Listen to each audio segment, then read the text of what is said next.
ਦੁਨੀਆ ਭਰ ਵਿੱਚ ਵਸਦੇ 25 ਕਰੋੜ ਤੋਂ ਵੱਧ ਪੰਜਾਬੀਆਂ ਦੇ ਦਿਲ ਦੀ ਧੜਕਣ ਭੁਲੇਖਾ ਟੀਵੀ। ਤੁਹਾਡਾ ਮਨਪਸੰਦ ਭੁਲੇਖਾ ਟੀਵੀ ਜੋ ਭੁਲੇਖਾ ਨਹੀਂ ਪਾਉਂਦਾ, ਰਹਿ ਪਾਉਂਦਾ ਹੈ।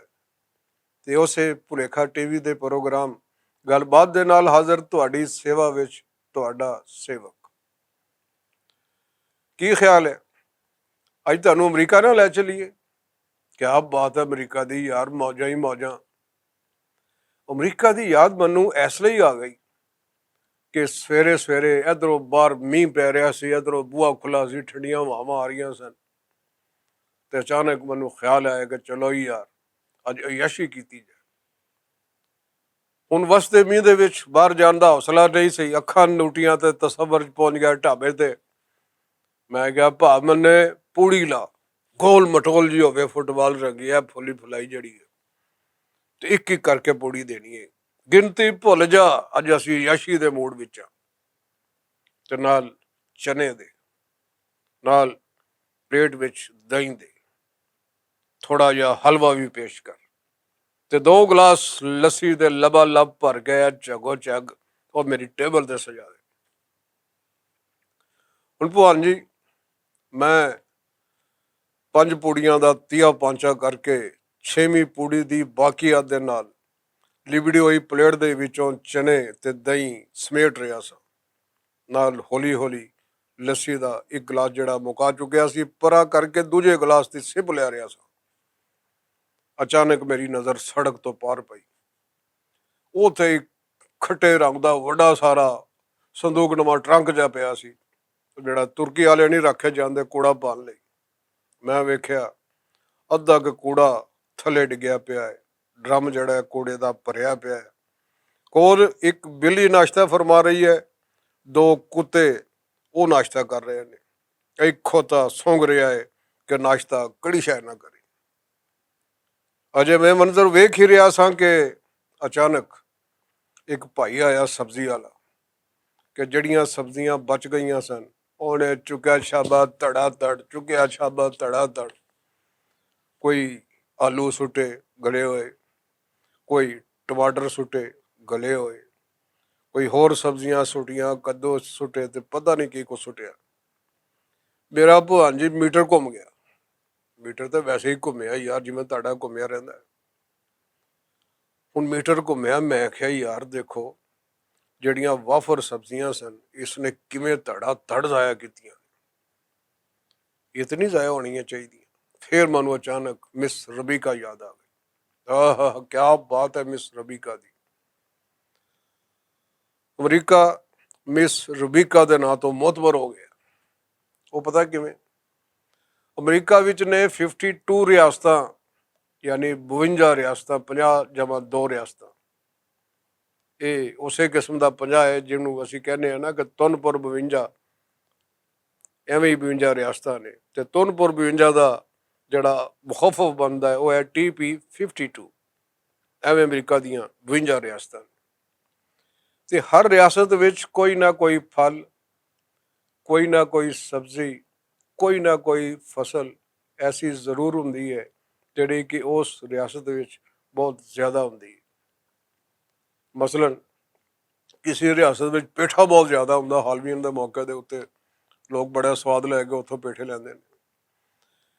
ਕਿਸੇ ਸਟੇਟ ਦੇ ਵਿੱਚ ਆਲੂ ਬਹੁਤ ਜ਼ਿਆਦਾ ਹੁੰਦੇ ਨੇ, ਕਿਸੇ ਸਟੇਟ ਦੇ ਵਿੱਚ ਟਮਾਟਰ ਬਹੁਤ ਜ਼ਿਆਦਾ ਹੁੰਦੇ ਨੇ, ਕਿਸੇ ਸਟੇਟ ਦੇ ਵਿੱਚ ਕੱਦੂ ਬਹੁਤ ਜ਼ਿਆਦਾ ਹੁੰਦੇ ਨੇ, ਕਿਸੇ ਸਟੇਟ 'ਚ ਅੰਬ ਬਹੁਤ ਜ਼ਿਆਦਾ ਹੁੰਦੇ ਨੇ, ਖੱਟੇ ਰੰਗ ਦੇ ਅੰਬ, ਖੱਟੇ ਬਟੇਟੂ ਤੇ ਲੀਮੋ ਨਿਚੋੜ ਕੇ ਮਿਰਚਾਂ ਪਾ ਕੇ ਖਾਂਦੇ ਨੇ ਯਾਰ। ਵੇਖੋ ਅੰਬਾਂ ਦੀ ਕਿੰਨੀ ਬੇਹਰਮਤੀ ਅੰਬਾਂ ਦੀ। ਇਸੇ ਤਰੀਕੇ ਦੇ ਨਾਲ ਮੁਖਤਲਿਫ ਸਟੇਟਾਂ 'ਚ ਮੁਖਤਲਿਫ ਫਲ ਨੇ, ਸਬਜ਼ੀਆਂ ਨੇ, ਫਸਲਾਂ ਨੇ। ਤੇ ਹੁੰਦਾ ਕੀ ਹੈ, ਉਹ ਲੋਕ ਜਦੋਂ ਵੀ ਉਸ ਫਲ ਦਾ, ਉਸ ਸਬਜ਼ੀ ਦਾ ਜਾਂ ਉਸ ਫਸਲ ਦਾ ਭਰਪੂਰ ਸੀਜ਼ਨ ਹੁੰਦਾ ਹੈ, ਫਿਰ ਉਸ ਰਿਆਸਤ ਵਿੱਚ ਮੁਖਤਲਿਫ ਮੇਲੇ ਲੱਗਦੇ ਨੇ। ਉਹਨਾਂ ਮੇਲਿਆਂ ਦੇ ਵਿੱਚ ਕੁਕਿੰਗ ਦੇ ਬੜੇ ਬੜੇ ਮੁਕਾਬਲੇ ਹੁੰਦੇ ਨੇ, ਤੇ ਉਹਨਾਂ ਮੇਲਿਆਂ ਦੇ ਵਿੱਚ ਉਹ ਫਸਲ, ਉਹ ਫਲ ਜਾਂ ਉਹ ਸਬਜ਼ੀ ਜਿਹੜੀ ਕਿ ਉਸ ਰਿਆਸਤ ਵਿੱਚ ਬਹੁਤ ਜ਼ਿਆਦਾ ਹੁੰਦੀ ਹੈ, ਉਹਦੀਆਂ ਕਮ ਅਜ਼ ਕਮ ਭਗਵਾਨ ਜੀ ਕੋਈ ਦਰਜਨਾਂ ਦੇ ਹਿਸਾਬ ਨਾਲ ਡਿਸ਼ਾਂ ਬਣਾਈਆਂ ਜਾਂਦੀਆਂ। ਹਰ ਲੋਕ ਬੈਠੇ ਉਹ ਡਿਸ਼ਾਂ ਵੇਖ ਰਹੇ ਹੁੰਦੇ ਨੇ ਟੀਵੀਆਂ ਤੇ, ਜਿਹੜੇ ਮੇਲੇ 'ਚ ਹੁੰਦੇ ਨੇ, ਤੜਾ ਤੜ ਪਲੇਟਾਂ ਲੈ ਕੇ ਖਾ ਰਹੇ ਹੁੰਦੇ ਨੇ। ਤੇ ਉਹ ਫਸਲ ਭਾਵੇਂ ਟਮਾਟਰ ਨੇ, ਭਾਵੇਂ ਕੱਦੂ ਨੇ, ਭਾਵੇਂ ਮਟਰ ਨੇ, ਤੇ ਭਾਵੇਂ ਪੇਠਾ ਹੈ, ਤੇ ਭਾਵੇਂ ਕੁਝ ਵੀ ਹੈ, ਉਹ ਫਿਰ ਵਫਰ ਨਹੀਂ ਬਚਦੀ। ਸਾਰੇ ਲੋਕ ਜਦੋਂ ਸਸਤੇ ਭਾਅ ਦੀ ਉਹ ਸਬਜ਼ੀ ਹੈ ਜਾਂ ਫਰੂਟ ਹੈ ਜਾਂ ਫਲ ਹੈ ਜਾਂ ਕੋਈ ਵੀ ਚੀਜ਼ ਹੈ, ਉਹਨੂੰ ਲੈ ਲੈਂਦੇ ਨੇ, ਫਰੀਜ਼ਰ ਸੁੱਟਦੇ ਨੇ। ਉਸ ਤੋਂ ਬਾਅਦ ਉਹਦੀਆਂ ਉਹ ਡਿਸ਼ਾਂ ਜਿਹੜੀਆਂ ਕਿ ਉਹ ਮੇਲਿਆਂ 'ਚ ਵੇਖਦੇ ਨੇ, ਉਹ ਉਸੇ ਹਿਸਾਬ ਨਾਲ ਉਹ ਡਿਸ਼ਾਂ ਵੀ ਬਣਾਉਂਦੇ ਨੇ, ਉਹਨੂੰ ਸੋਸ਼ਲ ਮੀਡੀਆ 'ਤੇ ਅਪਲੋਡ ਵੀ ਕਰਦੇ ਨੇ, ਤੇ ਆਪੇ ਵੇਖ ਕੇ ਆਪੇ ਖੁਸ਼ ਵੀ ਬੜੇ ਹੁੰਦੇ ਨੇ। ਤੇ miss ਰਬੀਕਾ, O my sweet hearts, ਸੋਨੀਏ miss ਰਬੀਕਾ, ਅੰਮਾ ਦੀ ਉਮਰ ਤਕਰੀਬਨ ਉਸ ਵੇਲੇ ਕੋਈ 60 ਜਾਂ 70 ਸਾਲ ਦੀ ਸੀ। ਤੇ ਜਿੱਥੇ ਕਿਤੇ ਵੀ ਅਮਰੀਕਾ 'ਚ ਮੇਲਾ ਲੱਗਣਾ, ਅੰਮਾ ਨੇ ਉੱਥੇ ਪਹੁੰਚ ਜਾਣਾ। ਉੱਥੇ ਜਾ ਕੇ ਉਸਨੇ ਕੁਕਿੰਗ ਦਾ ਸਟਾਲ ਲਾਣਾ, ਤੇ ਉਹਨੂੰ ਕਹਿੰਦੇ ਸੀ Miss Rebecca's kitchen, Miss Rebecca's choice, chef choice, ਤੇ ਪਤਾ ਨਹੀਂ ਕੀ ਕੁਛ। ਤੇ ਮਿਸ ਰਬੀਕਾ, ਕਿਆ ਬਾਤ ਹੈ ਮਿਸ ਰਬੀਕਾ ਦੀ, ਐਸੀਆਂ ਐਸੀਆਂ ਡਿਸ਼ਾਂ ਉਸ ਮਰਜਾਨੀ ਨੇ ਬਣਾਉਣੀਆਂ ਕਿ ਬੰਦੇ ਦਾ ਮੀਟਰ ਘੁੰਮ ਜਾਏ, ਜਿਨ੍ਹਾਂ ਦਾ ਮੀਟਰ ਨਹੀਂ ਵੀ ਘੁੰਮਿਆ ਉਹ ਵੀ ਘੁੰਮ ਜਾਏ, ਜਿਨ੍ਹਾਂ ਦਾ ਘੁੰਮਿਆ ਉਹ ਹੋਰ ਵੀ ਘੁੰਮ ਜਾਏ।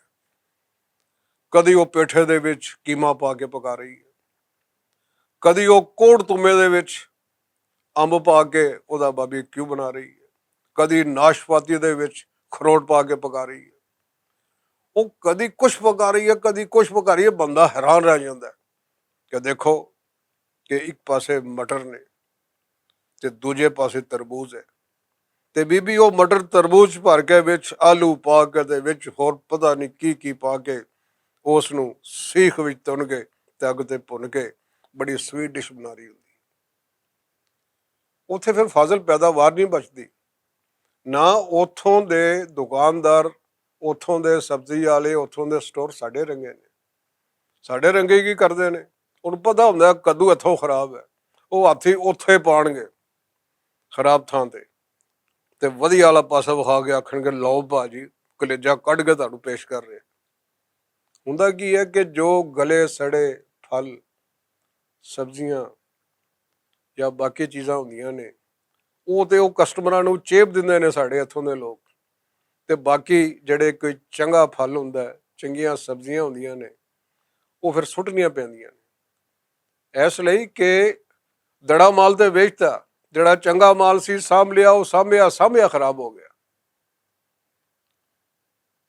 ਇਸ ਲਈ ਕਿ ਸਾਡੇ ਕੋਲ ਨਾ ਤੇ ਕੋਈ ਐਸਾ ਬੰਦੋਬਸਤ ਹੈ ਕਿ ਅਸੀਂ ਪਿੰਡਾਂ ਥਾਵਾਂ ਦੇ ਵਿੱਚ ਆਪਣੀ ਕਾਟੇਜ ਇੰਡਸਟਰੀ ਨੂੰ ਫਰੋਗ ਦੇ ਸਕੀਏ, ਘਰੇਲੂ ਦਸਤਕਾਰੀਆਂ ਦੀ ਕੰਡ ਥਪਕ ਸਕੀਏ, ਕਿ ਜੇ ਉਹੀ ਵਾਫਰ ਫਲ ਸਬਜ਼ੀਆਂ ਜੇ ਸੁਕਾ ਲਈਆਂ ਜਾਣ, ਸੁਕਾ ਕੇ ਪੈਕ ਕਰ ਲਈਆਂ ਜਾਣ, ਤੇ ਜੇ ਜਿੰਨੀਆਂ ਵੀ ਉੱਥੇ ਕੋਆਪਰੇਟਿਵ ਸੁਸਾਇਟੀਜ਼ ਨੇ ਪਿੰਡਾਂ ਦੇ ਵਿੱਚ, ਇਹ ਉਹਨਾਂ ਨੂੰ ਹੀ ਮੁਤਹਰਕ ਕਰਤਾ ਜਾਏ, ਤੇ ਛੋਟੇ ਪੈਮਾਨੇ ਤੇ ਛੋਟੀਆਂ ਛੋਟੀਆਂ ਮਸ਼ੀਨਾਂ ਲੱਗ ਸਕਦੀਆਂ ਨੇ ਕਿ ਉਹ ਵਾਫਰ ਸਬਜ਼ੀਆਂ ਨੂੰ, ਫਲਾਂ ਨੂੰ, ਬਾਕੀ ਸ਼ੈਵਾਂ ਨੂੰ ਉਹਨਾਂ ਦੇ ਟਿਨ ਪੈਕ ਤਿਆਰ ਕਰ ਸਕਦੀ ਹੈ। ਇਸ ਤਰੀਕੇ ਦੇ ਨਾਲ ਨਾ ਸਿਰਫ ਇਹ ਕਿ ਪਿੰਡਾਂ ਦੇ ਵਿੱਚ ਉਹਨਾਂ ਨੂੰ ਜ਼ਾਇਦ ਅਰਨਿੰਗ ਹੋ ਸਕਦੀ ਹੈ, ਬਲਕਿ ਕੋਈ ਫਸਲ, ਕੋਈ ਫਲ, ਕੋਈ ਸਬਜ਼ੀ ਵੀ ਜ਼ਾਇਆ ਨਹੀਂ ਹੁੰਦੀ, ਤੇ ਉਹੀ ਸ਼ੈਵਾਂ ਜੇ ਬਾਹਰ ਘੱਲੀਏ ਤੇ ਅਸੀਂ ਉਸ ਤੋਂ ਚੰਗਾ ਭਲਾ ਜ਼ਰੇ ਮੁਬਾਦਲਾ ਵੀ ਕਮਾ ਸਕਦੇ ਹਾਂ। ਸਾਡੇ ਇੱਥੇ ਇਹ ਹੱਲ ਹੈ, ਇੰਗਲੈਂਡ ਦੇ ਵਿੱਚ ਹੋਰ ਹੱਲ ਹੈ। ਉੱਥੇ ਉਹਨਾਂ ਨੂੰ ਪਤਾ ਹੈ ਕਿ ਜਿਹੜਾ ਫਲ ਵਾਫਰ ਹੈ, ਜੇ ਉਹ ਸੁੱਟਿਆ ਤੇ ਉਹਦੀ ਡੰਪਿੰਗ ਫੀਸ ਦੇਣੀ ਪੈਣੀ, ਉਸ ਤੇ ਕੈਰੇਜ ਦਾ ਖਰਚਾ ਕਰਨਾ ਪੈਂਦਾ। ਲਿਹਾਜ਼ਾ ਹੁੰਦਾ ਕੀ ਹੈ ਕਿ ਤੁਸੀਂ ਫਾਰਮ ਹਾਊਸ ਤੇ ਜਾਓ, ਭਾਵੇਂ ਇੱਕ ਬੰਦਾ ਜਾਓ ਤੇ ਭਾਵੇਂ 100 ਬੰਦੇ ਜਾਓ, ਜਿੰਨਾ ਫਲ ਨੇ, ਸੇਬ ਨੇ, ਸਟ੍ਰਾਬੇਰੀ ਹੈ, ਕੁਝ ਹੈ, ਚੈਰੀ ਹੈ, ਚੁੱਕੋ ਤੇ ਖਾਓ, ਭਾਵੇਂ 6 ਮਣ ਖਾ ਜਾਓ ਤੇ ਭਾਵੇਂ 20 ਮਣ ਖਾ ਜਾਓ। ਤੁਹਾਡੇ ਕੋਲ ਇੱਕ ਟਕਾ ਵਸੂਲ ਨਹੀਂ ਕਰਦੀ ਹੈ, ਇਸ ਲਈ ਕਿ ਉਹਨਾਂ ਨੂੰ ਪਤਾ ਹੈ ਕਿ ਫਾਜ਼ਲ ਪੈਦਾਵਾਰ ਢਿੱਡਾਂ 'ਚ ਜਾ ਰਹੀ ਹੈ, ਨਾ ਡੰਪਿੰਗ ਫੀਸ ਦੇਣੀ ਪੈਣੀ ਹੈ, ਨਾ ਕੈਰੇਜ ਦਾ ਖਰਚਾ ਪੈਣਾ ਹੈ, ਤੇ ਨਾ ਇਨਵਾਇਰਮੈਂਟਲ ਕੋਈ ਐਸੀ ਕੋਈ ਪ੍ਰੋਬਲਮਸ ਪੈਦਾ ਹੋਣੇ ਨੇ। ਇਹ ਵੱਖਰੀ ਗੱਲ ਕਿ ਜਦੋਂ ਤੁਸੀਂ ਉਸ ਫਾਰਮ ਹਾਊਸ 'ਚੋਂ ਨਿਕਲੋਗੇ, ਤੁਸੀਂ ਜੇ ਅੱਧ ਭਾਲੂ ਵੀ ਲਾਓਗੇ ਤੇ ਉਹਦੇ ਪੈਸੇ ਦੇ ਕੇ ਜਾਣੇ ਪੈਂਦੇ। ਤੇ ਸਾਡੇ ਇੱਥੇ ਤੁਸੀਂ ਜੇ ਫਸਲਾਂ ਦੇ ਕਿਨਾਰੇ ਕਦੀ ਟੁਰਨ ਫਿਰਨ ਦਾ ਇਤਫਾਕ ਹੋਵੇ, ਤੇ ਮਨਾ ਮੂੰਹੀ ਚਿੱਬੜ ਜਿਹੜਾ ਹੈ ਉਹ ਪਟ ਕੇ ਉਹਨਾਂ ਨੇ ਸੁੱਟਿਆ ਹੁੰਦਾ, ਬੇਕਾਰ ਜਾਂਦਾ ਉਹਦੇ 'ਚ। ਹਾਲਾਂਕਿ ਉਹ ਕੋਈ 50 ਬਲਕਿ 100 ਕਿਸਮ ਦੀ ਦਵਾਈਆਂ ਦੇ ਵਿੱਚ ਸ਼ਾਮਲ ਹੁੰਦਾ ਹੈ। ਔਰ ਉਸੇ ਚਿੱਬੜ ਨੂੰ ਸੁਕਾ ਕੇ ਜਿਹੜਾ ਗੋਸ਼ਤ ਕਦੇ ਨਹੀਂ ਗਲਦਾ, ਉਹ ਗੋਸ਼ਤ ਦੇ ਵਿੱਚ ਇੱਕ ਚਮਚ ਸੁੱਟੋ, ਉਹ ਗੋਸ਼ਤ ਐਂ ਗਲੇਗਾ ਜਿਵੇਂ ਤੁਸੀਂ ਹਲਵਾ ਬਣਾ ਲਿਆ। ਇਸੇ ਤਰੀਕੇ ਦੇ ਨਾਲ ਸਾਡੀਆਂ ਬੇਸ਼ੁਮਾਰ ਫਸਲਾਂ ਨੇ ਜਿਹੜੀਆਂ ਜ਼ਾਇਦ ਹੁੰਦੀਆਂ ਨੇ। ਟਮਾਟਰਾਂ ਦਾ ਜਦੋਂ ਮੌਸਮ ਸ਼ੁਰੂ ਹੁੰਦਾ ਉਹ ਮਰ ਜਾਂਦੇ 50 ਰੁਪਏ ਪਾਈਆ ਦਿੰਦੇ ਨੇ, ਤੇ ਉਹ ਵੇਲਾ ਵੀ ਆਉਂਦਾ ਹੈ ਕਿ 50 ਦੇ 5 ਕਿਲੋ ਵੀ ਲੱਭਦੇ ਨੇ। ਇਸੇ ਤਰੀਕੇ ਨਾਲ ਆਲੂ ਨੇ, ਇਸੇ ਤਰੀਕੇ ਨਾਲ ਬਾਕੀਆਂ ਸਬਜ਼ੀਆਂ ਨੇ, ਸਾਡੇ ਫਲ ਨੇ, ਅਸੀਂ ਉਹ ਵਾਫਰ ਫਲ ਜ਼ਾਇਆ ਕਰ ਦਿੰਦੇ, ਸਾਡੇ ਕਿਸੇ ਕੰਮ ਨਹੀਂ ਆਉਂਦਾ। ਤੇ ਜੇ ਸਾਡੇ ਜਿੰਨੇ ਵੀ ਇੱਥੇ ਘਰੇਲੂ ਇੰਡਸਟਰੀ ਦੇ ਨਾਲ, ਘਰੇਲੂ ਦਸਤਕਾਰੀ ਨਾਲ ਵਾਬਸਤਾ ਅਦਾਰੇ ਨੇ, ਭਾਵੇਂ ਕੋਆਪਰੇਟਿਵ ਹੈ, ਭਾਵੇਂ ਪੰਜਾਬ ਸਮਾਲ ਇੰਡਸਟਰੀਜ਼ ਹੈ, ਜਾਂ ਦੂਸਰੇ ਮਹਿਕਮੇ ਨੇ, ਜ਼ਰਾਅਤ ਦਾ ਮਹਿਕਮਾ ਹੈ, ਹੋਰ ਦੂਸਰੇ ਮਹਿਕਮੇ ਨੇ, ਲਾਈਫ ਸਟਾਕ ਦਾ ਮਹਿਕਮਾ ਹੈ, ਤੇ ਇਹ ਸਾਰੇ ਮਹਿਕਮੇ ਜਿਹੜੇ ਨੇ ਇਹ ਅਗਰ ਚਾਹਣ ਭਾਵੇਂ ਜੁਆਇੰਟ ਐਡਵੈਂਚਰ ਕਰ ਲੈਣ ਜਾਂ ਆਪਣੇ ਆਪਣੀ ਥਾਂ ਵੱਖਰੀ ਵੱਖਰੀ ਇਕਾਈ ਦੇ ਤਹਿਤ ਪਿੰਡਾਂ ਦੇ ਵਿੱਚ ਘਰੇਲੂ ਦਸਤਕਾਰੀਆਂ ਨੂੰ ਫਰੋਗ ਦੇਣ, ਉੱਥੇ ਕਾਟੇਜ ਇੰਡਸਟਰੀ ਨੂੰ ਫਰੋਗ ਦੇਣ, ਕਿ ਜਿਹੜੀ ਫਾਜ਼ਲ ਪੈਦਾਵਾਰ ਉੱਥੋਂ ਦੀ ਹੈ ਉਸ ਨੂੰ ਜ਼ਾਇਆ ਹੋਣ ਤੋਂ ਬਚਾਉਣ। ਉਹਨਾਂ ਨੂੰ ਸ਼ਊਰ ਦੇਣ ਕਿ ਇਹਨਾਂ ਨੂੰ ਸੁਕਾ ਕੇ ਪੈਕ ਕਿਵੇਂ ਕੀਤਾ ਜਾਂਦਾ ਹੈ। ਜੇ ਉਹ ਟਿਨ ਪੈਕ ਦੀ ਛੋਟੀ ਮੋਟੀ ਮਸ਼ੀਨ ਲਿਆਏ ਨੇ ਤੇ ਉਸ ਦੀ ਮਾਰਕੀਟਿੰਗ ਅੱਗੇ ਕਿਵੇਂ ਹੋ ਸਕਦੀ ਹੈ। ਪਰ ਹੁੰਦਾ ਕੀ ਹੈ, ਸਾਡੇ ਇੱਥੇ ਖਿਆਲ ਹੀ ਕੋਈ ਨਹੀਂ। ਅਸੀਂ ਉਹ ਆਲੂ ਬੈਂਗਨ, ਉਹ ਆਲੂ ਮਟਰ, ਉਹ ਕੱਦੂ, ਉਹ ਗੋਂਗਲੂ, ਤੇ ਗੋਂਗਲਾਂ ਤੋਂ ਮਿੱਟੀ ਝਾੜੀ ਆਓ, ਫਸਲ ਪੈਦਾਵਾਰ ਸੁੱਟੀ ਆਓ, ਕਦੀ ਸੜਕਾਂ ਦੇ ਕਿਨਾਰੇ, ਕਦੀ ਖੇਤਾਂ ਦੇ ਕਿਨਾਰੇ, ਕਦੀ ਕਿਤੇ ਤੇ ਕਦੀ ਕਿਤੇ। ਯਾਰ ਵੇਖਣ ਨੂੰ ਤਾਂ ਗੱਲ ਨਿੱਕੀ ਜਿਹੀ ਹੈ, ਕੀ ਆਖਿਆ, ਗੱਲ ਨਿੱਕੀ ਜਿਹੀ। ਯਾਰ ਫਰੂਕਾ ਕੀ ਬਣੇਗਾ ਇਸ ਦੁਨੀਆ ਦਾ, ਮੈਨੂੰ ਤੇ ਕੋਈ ਸਮਝ ਨਹੀਂ, ਤੁਹਾਨੂੰ ਹੈ ਜੇ ਸਮਝੋ ਤੇ ਸਮਝਾਓ, ਕਹਾਣੀ ਬੰਨੇ ਲਾਓ। ਗੱਲ ਨਿੱਕੀ ਜਿਹੀ, ਯਾਰ ਫਰੂਕਾ ਕੀ ਬਣੇਗਾ ਇਸ ਦੁਨੀਆ ਦਾ।